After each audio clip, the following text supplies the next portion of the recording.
भाई big boss की, तो इस बार बिग बॉस कितना फॉलो कर रहे हो? Big boss through out follow कर रहा हूँ बिकॉज हमारे 2 फ्रेंड्स हैं उसमें, दिग्विजय एंड कशिश। वोट्स में टॉप 2 में आना एंड अभी भी आप टॉप 5 अगर बिग बॉस जो भी देखता होगा उससे जाके पूछना, टॉप 5 में दिग्विजय का नाम लेगा ही लेगा। एक बार वो सही माइंडसेट में आ गया तो फिनाले में सलमान खान के बगल में वही खड़ा होगा। एंड ये जो शो है ये बात करने का है एंड आई थिंक कशिश की सुपर पावर है that she can talk. I think वो कहीं ना कहीं अभी वो हनुमान जी हो गई, वो भूल गई उसकी पावर क्या है, बट जिस दिन उसको याद आ जाएगा she will destroy everyone. Viven के बारे में क्या कहना है? आई थिंक बहुत एज अ पर्सन बहुत ही सीनियर आर्टिस्ट हैं, बहुत ही हमने बचपन से उन्हें देखा है, उनके शोज देख रखे हैं। With due respect I will से फेस वैल्यू और उनका जो ऑरा है उसे कैरी आउट कर रहे हैं। अविनाश के बारे में क्या कहना? अविनाश आई थिंक बहुत अच्छा एफर्ट दे रहा है। अविनाश कुछ भी है, एफर्ट उसका हमेशा बहुत अच्छा रहा है शो में। As a contestant I will appreciate जो वो कर रहा है डे 1 से, वो बहुत ज़्यादा एफर्ट दे रहा है and I think that is very commendable. Rajat Dalal मतलब कभी रहा नहीं मैं, बस वही है अंधों में काना राजा वाली बात है, ज़्यादा वोकल है, ज़्यादा वायलेंट है। कोई वायलेंट बंदा मिल गया होता तो उन्हें पता लग जाता कि क्या होता है वायलेंस करना घर में। Hi guys, you watching bazooka और मैं आयुष तिवारी। दोस्तों अगर बात करूँगा, अगर कहीं ना कहीं छोटे छोटे बूंदों से सागर बनता है, उसी तरीके से छोटी छोटी मेहनत से एक इस तरीके का बड़ा व्यक्ति बनता है कि कहीं ना कहीं एक छोटी छोटी रील्स, रियलिटी शोज़, फिर एक इतना बड़ा सीरियल मिलना, जनता का प्यार मिलना और एक अच्छी पार्टनर भी मिलना, कहीं ना कहीं एक सबकी मेहनत का फल है भाई।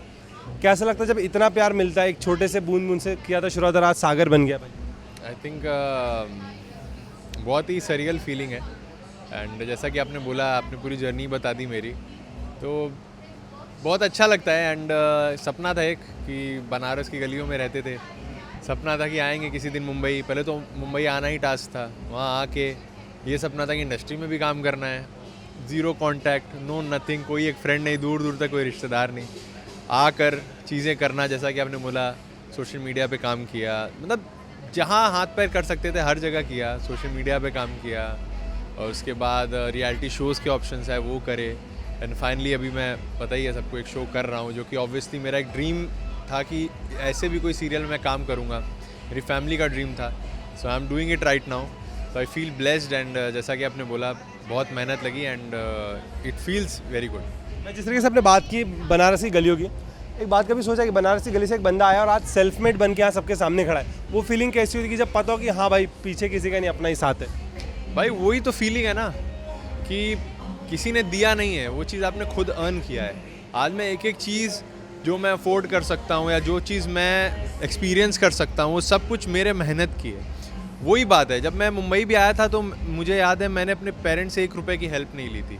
लोग कहते हैं फाइनेंसेस इतने मतलब उतना मायने नहीं रखता, बट जब आप मुंबई जैसे शहर में होते हो तो एक एक चीज़ आपको याद दिलाती है। एक वड़ा पाव जो आप खरीदते हो ना, तो आपको ये चीज़ भी दिखती है कि भाई ये वड़ा पाव कब तक खाओगे, 7 दिन का ही बजट है, उसके बाद क्या होगा। तब आपको पता लगता है कि पैसे की असली वैल्यू क्या है। और जो भी लोग ये कहते हैं कि पैसा कुछ नहीं होता, तो एक जब लाइफ का ऐसा फेज़ आता है जहाँ पे आपको ना पैसे की बहुत ज़रूरत पड़ती है एंड आपको वो चीज़ अचीव करने के लिए पैसा ही है जो आपको सर्वाइव। अगर शायद मैं नहीं अर्न कर पाता स्टार्टिंग के डेज़ में, मुंबई में रह नहीं पाता, अपना रेंट और फूड नहीं अफोर्ड कर पाता, तो शायद मैं आज ये प्रोजेक्ट भी नहीं क्रैक कर पाता और उस प्रोजेक्ट में काम भी नहीं कर रहा होता। तो कहीं ना कहीं बहुत सारी चीज़ें हुई और आई थिंक भगवान का हाथ होता है, हम लोग तो बस चल रहे हैं एंड आई थिंक भगवान ने कहीं ना कहीं माइंड में डाला था तो उतनी एनर्जी भी दी कि उतना एफर्ट लगा सकें और इतनी स्मार्टनेस भी दी कि सही जगह पे एफर्ट लगा सकें।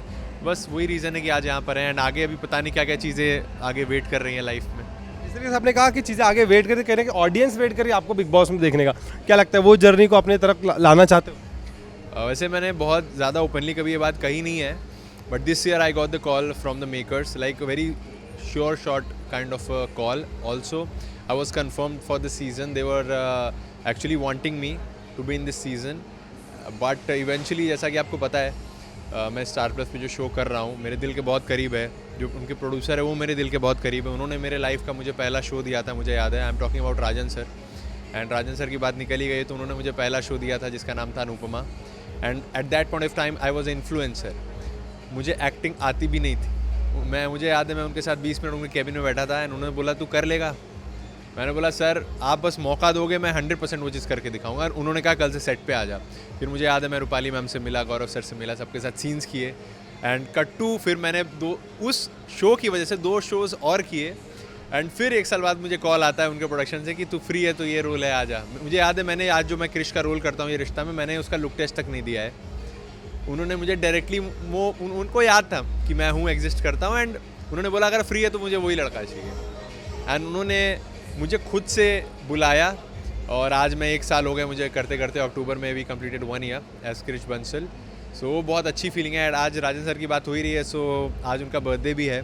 सो I wish him all the, मुझे क्या ही बेस्ट विशेज़ मैं दूँ, उनका हाथ हमारे सर पे है। बट मैं यही कहूँगा कि बहुत सारा आपको भगवान इसी तरह जो भी आप करते हो उसमें आपको पॉजिटिविटी दे, एंड आपके जो भी प्रोजेक्ट्स हैं इसी तरह चलते रहे। हम लोग तो आर्टिस्ट है, पता नहीं आगे काम करेंगे नहीं करेंगे, वो तो भगवान के ऊपर होता है, प्रोजेक्ट्स के ऊपर होता है। बट मैं उनके लिए हमेशा बहुत ही पॉजिटिव एनर्जी उनकी तरफ रखता हूँ, एंड उनको मैं कहना चाहूँगा वेरी हैप्पी बर्थडे सर। अगर बात करूँ भाई बिग बॉस की, तो इस बार बिग बॉस कितना फॉलो कर रहे हो? Big boss through out follow कर रहा हूँ, बिकॉज हमारे 2 फ्रेंड्स हैं उसमें, दिग्विजय एंड कशिश। भाई अगर बात करूँ दिग्विजय, कैसा चल रहा है उसका गेम? आई थिंक बहुत अच्छा कर रहा है, और थोड़ी ऊपर नीचे चीज़ें होती ही हैं। एंड जब आपके ऊपर अलग अलग तरीके से अलग अलग टाइप के प्रेशर हो तो, और specially Digvijay being a wild card, he is doing amazing. आपको भी पता है जब आप इतना टाइम बाद किसी भी जगह पर नॉर्मल लाइफ में, आप कभी फॉर एग्जांपल सेकंड ईयर में कभी कॉलेज ज्वाइन करके देखो, आपको पता लग जाएगा कि आपके फ्रेंड्स ही नहीं बनेंगे, क्योंकि फर्स्ट ईयर में ऑलरेडी फ्रेंड्स बन चुके होते हैं। तो same cheese goes for big boss also. जो कुछ वीक्स जो ऑलरेडी, चाहे वो इनका विवेन का ग्रुप हो, चाहे वो आपस में इनका रजत लोग का ग्रुप हो, तो ऑलरेडी बहुत सारे बॉन्ड्स फॉर्म हो चुके थे। वहाँ पे आना है, वहाँ भी टॉप 5 तक की जगह बनाना, वहाँ भी जनता से सपोर्ट लेना, I think is a very big deal. He is doing amazing. उसका कोई बैगेज नहीं था, ऐसा नहीं कि इंडस्ट्री में 5-6 साल से था या उसने कोई ऐसा मेन स्ट्रीम डेली सोप करा था, नो। उसने जो किया है लास्ट 1.5 साल में किया है, एंड वहाँ से भी आके main stream big boss show में जाके जनता का लाडला बनना, लास्ट टाइम वोट्स में टॉप 2 में आना, एंड अभी भी आप टॉप 5 अगर बिग बॉस जो भी देखता होगा उससे जाके पूछना, टॉप 5 में दिग्विजय का नाम लेगा ही लेगा। तो इतना इम्पैक्ट बनाना ही अपने आप में एक बहुत बड़ा अचीवमेंट है। ही इज़ डूइंग अमेजिंग।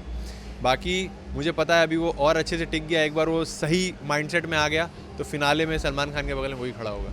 कशिश की बात करें भाई? कशिश आई थिंक वो भी थोड़ी खोसी गई है, बट मैं उसे यहाँ से पॉजिटिव एनर्जी थ्रो करूँगा कि वो और अच्छा करे। आई think she is very vocal, she has the potential in her self, and I think she can do amazing. But I think वो कुछ सोच रही है कि उसके मन में क्या चला, और अंदर बहुत सारी चीज़ें भी होती हैं। आप जब बाहर लोगों से कट ऑफ रहते हो ना कहीं बहुत सारी चीज़ें आपको समझ नहीं भी आती। सो मैं उसे दोष नहीं दूंगा इस बात का, बट मैं यही कहूँगा कि वो बहुत अच्छा कर सकती है। अगर वो अपने पे आ गई तो she can destroy everyone in the show, and ये जो शो है ये बात करने का है, एंड आई थिंक कशिश की सुपर पावर है दैट शी कैन टॉक। तो आई थिंक वो कहीं ना कहीं अभी वो हनुमान जी हो गई, वो भूल गई उसकी पावर क्या है, बट जिस दिन उसको याद आ जाएगा she will destroy everyone, I feel. आपने अभी आप हिंदी मालिका करे, इसके पहले भी किया है, विवेन के बारे में क्या कहना चाहिए? आई थिंक बहुत एज अ पर्सन बहुत ही सीनियर आर्टिस्ट हैं, बहुत ही हमने बचपन से उन्हें देखा है, उनके शोज़ देख रखे हैं, एंड आई थिंक वो बिग बॉस में आए हैं, बहुत अच्छी बात है। बट एज अ कंटेस्टेंट मैं देखूँ तो अच्छा ही कर रहे हैं, मतलब बहुत एक न्यूट्रल जोन में है, अपना रेपुटेशन कैरी कर रहे हैं, एंड आई थिंक उनकी जगह कोई और होता शायद वही करता। आउट देयर नहीं है, गेम में इन्वॉल्व नहीं है, बहुत with due respect I will से कर रहे हैं अच्छा, बट शो के लिए शायद वो उतना अच्छा नहीं है। वो बस कर रहे हैं और अपनी जो फेस वैल्यू और जो उनका जो ऑरा है उसे कैरी आउट कर रहे हैं। उन्होंने कुछ अभी तक स्पेशल नहीं किया, ना ही कुछ ऐसा स्पेशल स्टैंड लिया।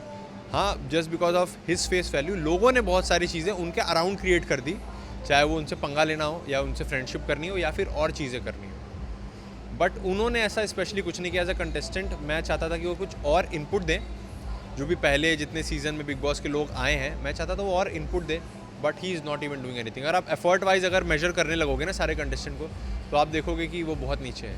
और अविनाश के बारे में क्या कहो? अविनाश आई थिंक बहुत अच्छा एफर्ट दे रहा है। अविनाश कुछ भी है, एफर्ट उसका हमेशा बहुत अच्छा रहा है शो में, तो as a contestant I will appreciate कि जो वो कर रहा है डे 1 से, वो बहुत ज़्यादा एफर्ट दे रहा है, and I think that is very commendable.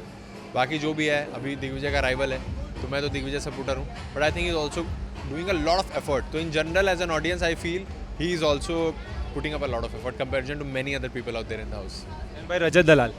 Rajat दलाल मैं उसका मतलब कभी रहा नहीं मैं supporter as such, but I think वो ठीक है, वो कर रहे हैं, एंड बस वही है, अंधों में काना राजा वाली बात है, थोड़ा सा ज़्यादा वोकल है, ज़्यादा वॉयलेंट है। कोई वॉयलेंट बंदा मिल गया होता तो उन्हें पता लग जाता कि क्या होता है वॉयलेंस करना घर में, तो वही सारी चीज़ें हैं। बट खैर मैं क्या ही बोलूँ, आई थिंक मैं बहुत ज़्यादा फॉन्ड नहीं हूँ उनका, ना ही मैं उनके गेम प्ले का एज सच कोई फॉन्ड हूँ, और अभी तो बिल्कुल ही उनका गेम ख़राब हो गया है। So any last message to your fans? मैं अपने जितने भी लोग हैं जो मुझे सपोर्ट करते हैं, जो मुझे फॉलो करते हैं, या जो भी किसी भी तरह से मेरी लाइफ का पार्ट है, मैं उन सबको थैंक यू बोलना चाहूँगा, क्योंकि मेरा ऐसा मानना है कि जो लोग आपके अराउंड है वही आपको बनाते हैं, specially my friends and family and all the people जो मुझे पहले से जानते हैं या फिर अभी शो से जानते हैं या जो भी मैं काम कर रहा हूँ उससे जानते हैं, उनका भी बहुत ज़्यादा सपोर्ट है। सोशल मीडिया पे हमें जो रिव्यूज़ हैं मिलते रहते हैं। So I will say that thank you so much guys. And मैं यहाँ पे श्रेया का नाम भी लेना चाहूँगा। I think she is a very integral part of my life and she is contributing a lot in my life. So I want to thank her as well for being the right guidance of my life. वो हमेशा मुझे सही चीज़ों पे guide करती है and सही energy देती है मेरी लाइफ में, जिसकी वजह से I think I am achieving a lot of things in life. So thank you so much Shreya and yes thank you so much. Thank you.